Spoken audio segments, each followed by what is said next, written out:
Please welcome Rachel Dratch.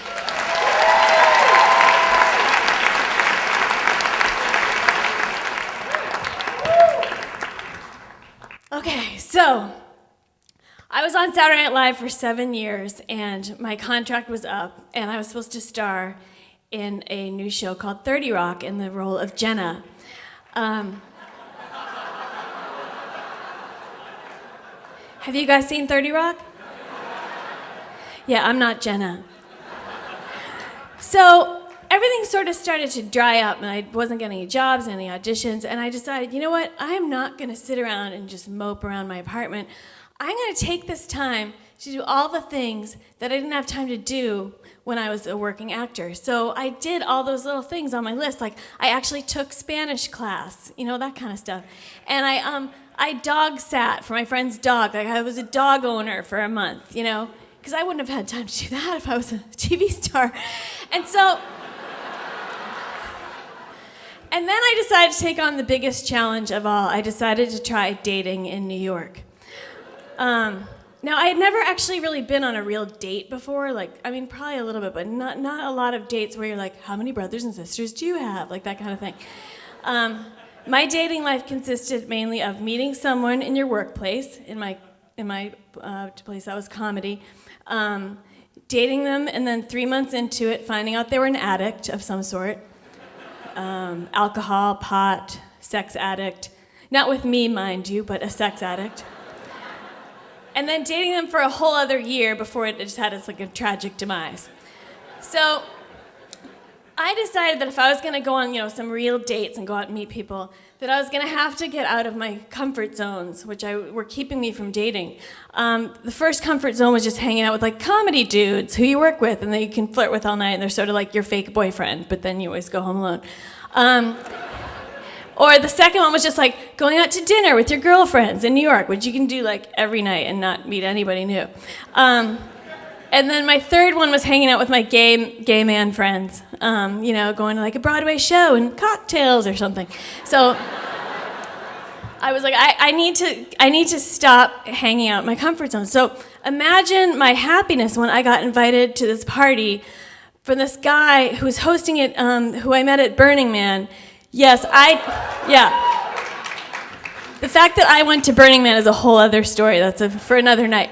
But so I was all excited about this party because this guy, he went to Stanford and he was in business. And I was like, this is so not my crowd. I mean, it's my crowd in my fantasy world, but it's not my crowd in my New York life. So I was like, yes, I'm going to go to this party and really, you know, try to get out and meet people. So actually, I was challenged because about 2 nights before the party, I was invited to go for free to Billy Elliot with my gay friend, Chris.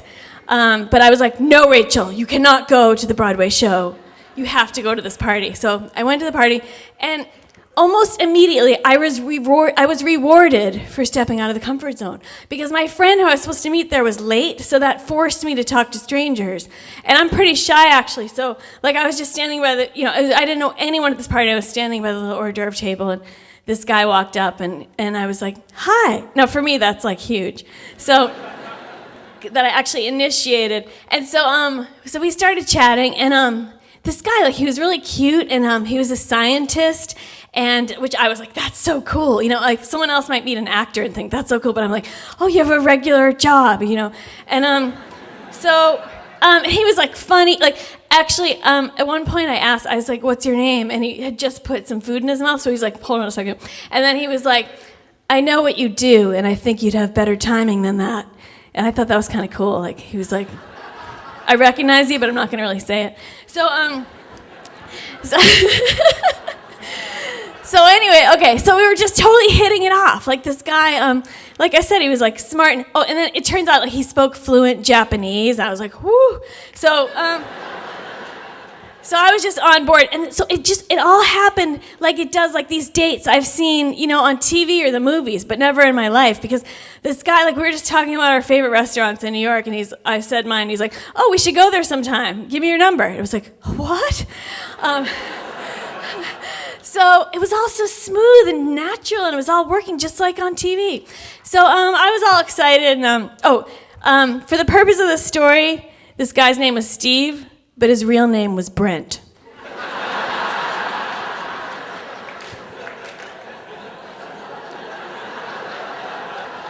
So the next morning I woke up and I was like all excited. I was like, well, who knows if he'll really call it. Well, he texted me at noon the next day. I was like, that is good, noon. And he was like, do you want to go out Friday or Saturday night? I was like, Friday or Saturday? Those are real date nights. That's not like, want to meet up Monday at 10 after. It was like, no, Friday or Saturday.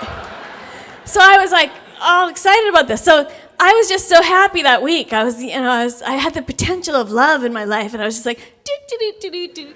And then on Thursday, we're supposed to go out Saturday night, but then on Thursday, I went to Trader Joe's, and disaster struck because I picked up picked up my grocery bag. It wasn't even a heavy bag at all. I don't know what the hell was happening, but I picked up this bag, and my whole back went out. It was like sprawling,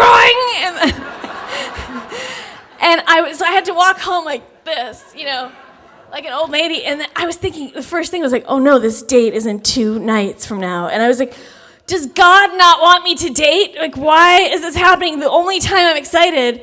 Now, this back thing had only happened one other time in my life, and that was back when I was on SNL. It was the read-through, which is like everyone's around, like the cast, the host, Lauren Michaels, the whole staff is in this one room.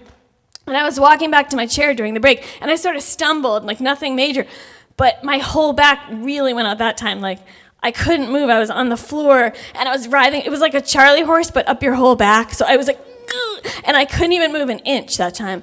And so they were like, does anyone have any pain medication? Does anyone have muscle relaxants? Now, if this had been the 70s, it would have been, a pile of pills thrown on the table. But nobody, it was clean living time now. So nobody had any, even the host was Johnny Knoxville. Even he didn't have any. He said they were back in his hotel room. So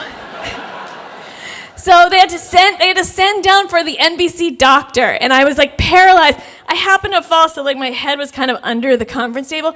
Well, eventually there was no point in just waiting for me because I was like there stuck. So they just started the read-through up again.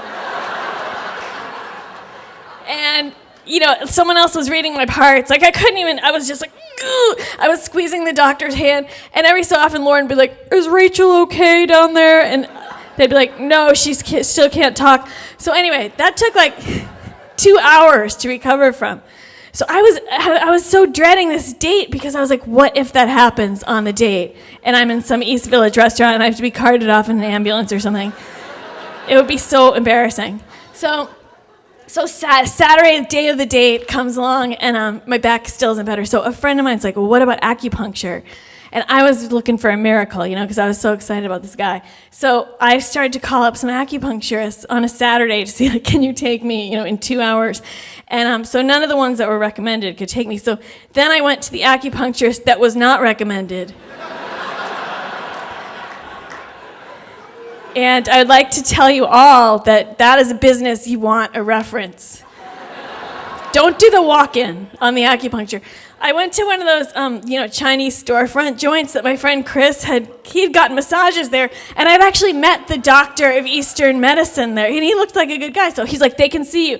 So I went in there. Well, that guy was nowhere to be found. It was this woman sitting there in a chair, and I was like, oh, no, this is not going to be good. But I went through with it. Like, I did not follow my gut, and I'm still convinced that she was just a masseuse who they let do acupuncture on the weekends, like, because she led me back, it's those curtains. And another thing you don't want in a medical establishment is the smell of cat pee. That's just another little tip for you.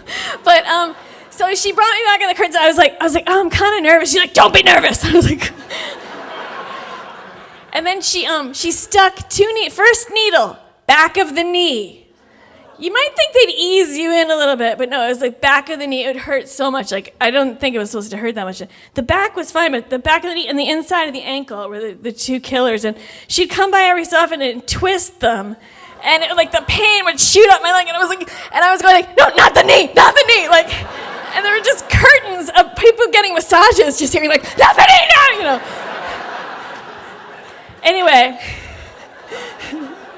It didn't help at all. My back was still the same. But now I had this nausea of thinking of the knee needles, so I had to fight that off. Anyway, so I go on the date, and I wasn't 100% feeling good, But so we didn't have that same sort of sparkly rapport that we had the first night because I was in pain. But I told him my back hurt, but I didn't want to be like, I have back problems.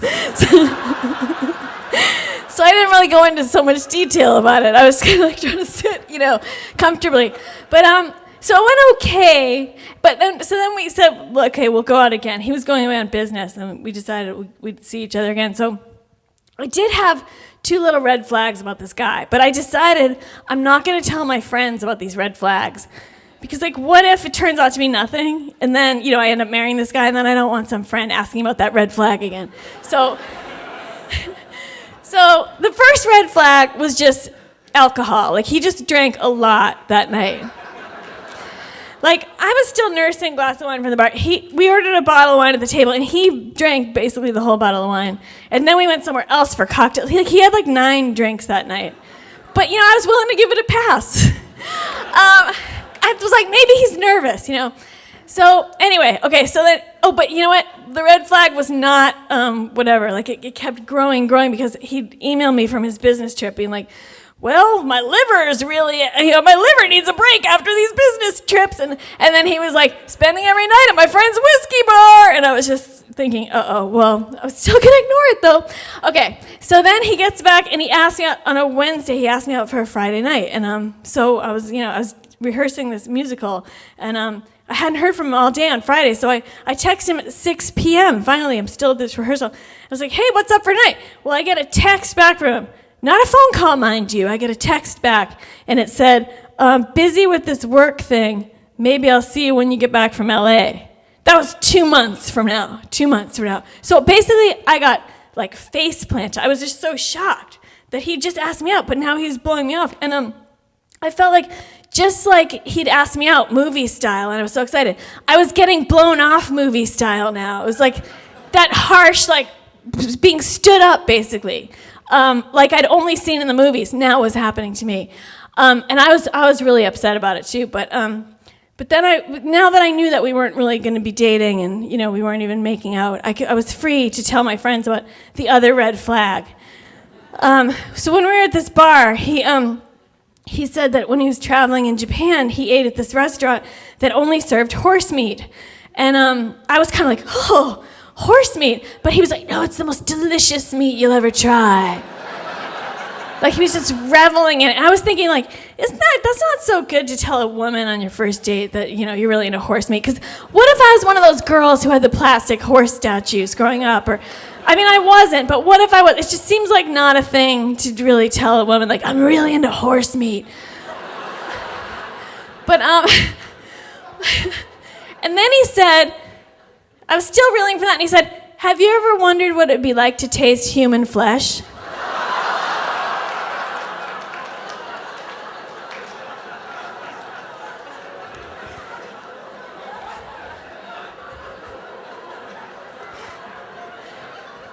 And he didn't say it how you might say, some parlor game, would you rather walk 10 miles in the snow or eat human flesh? No. It was he had given it some thought. He was seeking out the opportunity somewhere. Maybe there was a restaurant somewhere in the world. And it just kind of the phrase "Silence of the Lambs" popped into my head when he said that. And I was like, no. And he's like, really? Wouldn't you just be curious? And I said, no, because I would just be wondering, who is this and how did they end up on my plate? But anyway, so then I thought, well, you know what? Maybe it's not that God doesn't want me to date. Maybe God sprung out my back so that I could avoid dating this guy, this alcoholic cannibal, for a whole year, wasting another year of my life on that. So I got on the plane to LA where I was going to go do this musical, and there I was rehearsing the musical, surrounded by gay men.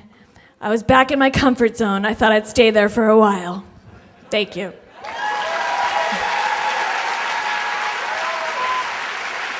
Rachel Dratch, everyone.